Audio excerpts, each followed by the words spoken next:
Welcome back to 6 Questions in 6 Minutes-ish, where I ask public historians half a dozen questions and they try to answer them in about 6 minutes.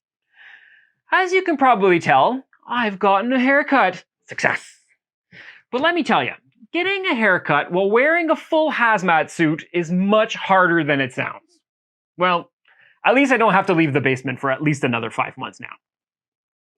Anyways, let's release some electronic carrier pigeons into the world and see who they have for us today. Welcome to 6 Questions. Hi. All right, first question. Who are you?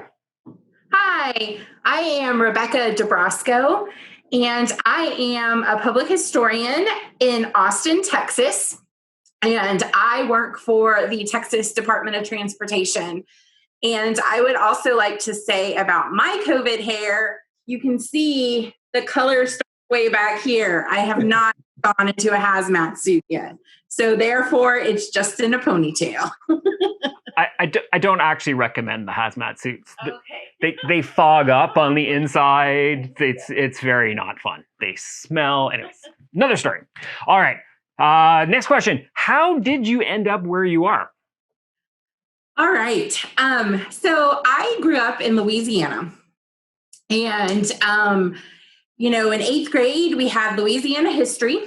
And we went to all these plantations. We went to the state capitol. And I loved it. I loved the history that was in my backyard. And when I ended up going to undergrad, I chose Tulane University in New Orleans. New Orleans is a ridiculously historic city. And going to school at Tulane made me realize that there is a job called historic preservation that people can do. They work to preserve history and preserve historic buildings. And so I was like, oh, I really want to do that. So I majored in history at Tulane, started studying the civil rights movement and really the white response to the civil rights movement here in America.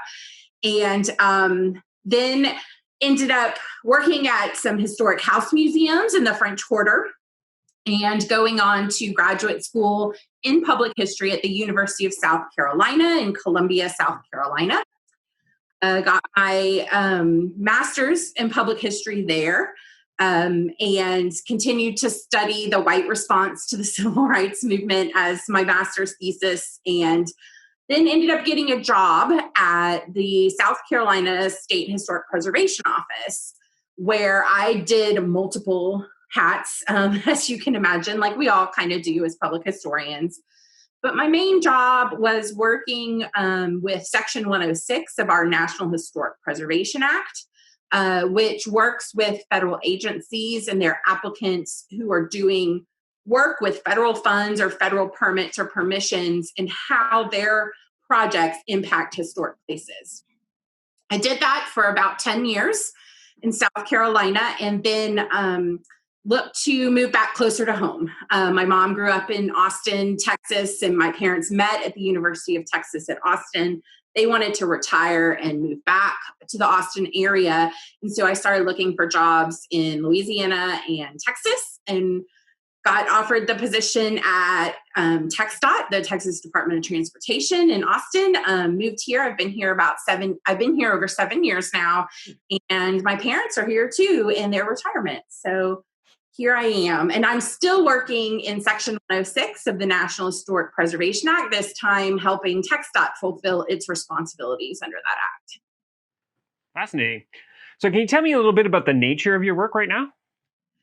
Sure. So I feel very lucky at TxDOT to have kind of 2 tracks. One is my project track, where I work on our transportation projects, where I'm actually taking our plans, our project descriptions, putting them to maps, looking to see if there are historic properties out there that may be impacted, and kind of getting us through that process.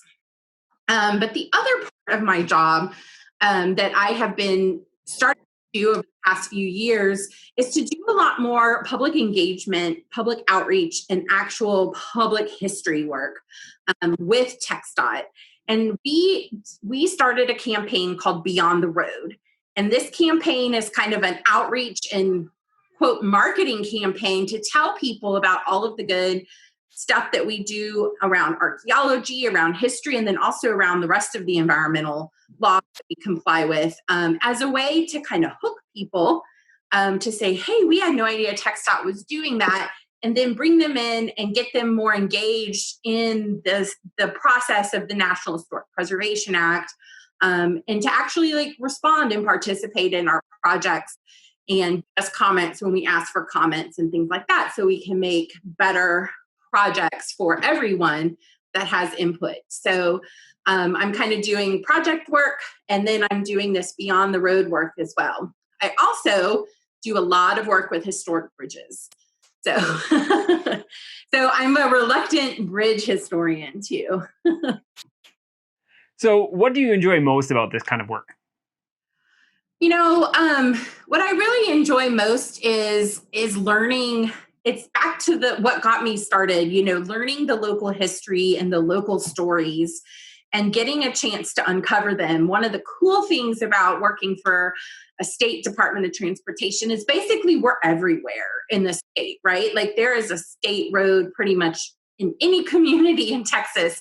And you never know what you're going to uncover when you're out there, whether it's a historic roadway that's still there and still paved in brick, whether it's a small little community, one of the earliest neighborhoods in El Paso, Texas, that has all this adobe architecture, to working on culverts created and built by the Civilian Conservation Corps as part of our New Deal program during the Great Depression, that have some great stonemasonry, and that have lasted since the 1930s, and need some repairs and stuff. So it's just, you know, kind of getting to learn all of these different stories is really cool. So what are some of the bigger challenges that you face? Well, working in a Department of Transportation, one of the bigger challenges we face are engineers. No offense if you're an engineer watching it, but you know, TxDOT is not a preservation agency, right? We are a transportation agency that is all about safety and getting people where they need to go. And a lot of times that conflict with a preservation goal. And that's also one of the things I enjoy about my project, is trying to solve that problem and make it all come together where it's a win-win for both the historic place and for our goals in improving transportation across Texas. But it can get frustrating sometimes when you lose battles and lose resources. It can also get frustrating when people just really don't understand why we're doing this. They don't even understand that we have to do it because it's a federal law, and having to explain that over and over and over again can get a little challenging. Yeah. All right, one last question. What keeps you motivated?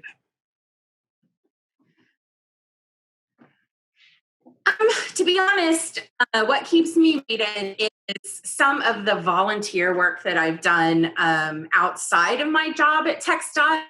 I do, you know, kind of like a busman's holiday and volunteer and still do history and preservation. But as I mentioned earlier, in getting the response to the civil rights movement in South Carolina, I discovered this program about building schools in an effort to building segregated Black schools in an effort to make them separate but equal, in an effort to keep segregation in place and keep Black kids out of white schools and keep them from suing for access to white schools.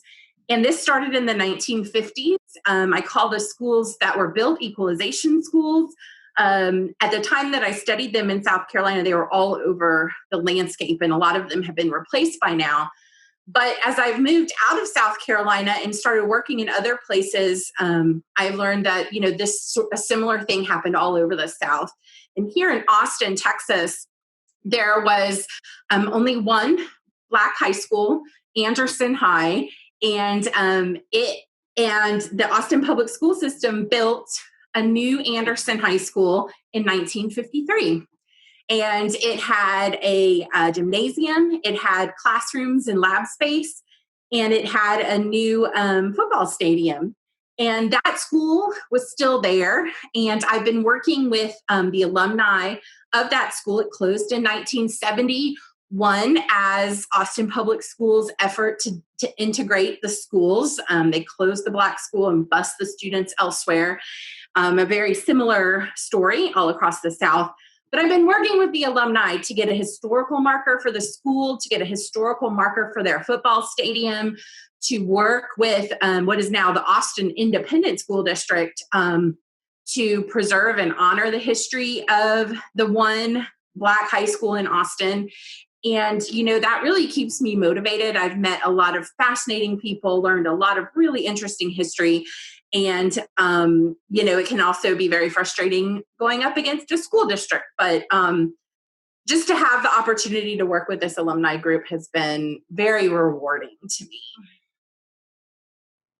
Excellent. Thanks. Thanks to Rebekah Dobrasko for taking the time to chat with us today. You're welcome. I'm so glad you asked me to do this. For more information on the historical work of the Texas Department of Transportation, I've put a few links in the description below. All right, that's all for us. We'll see you next time when we ask another public historian 6 questions in 6 minutes-ish.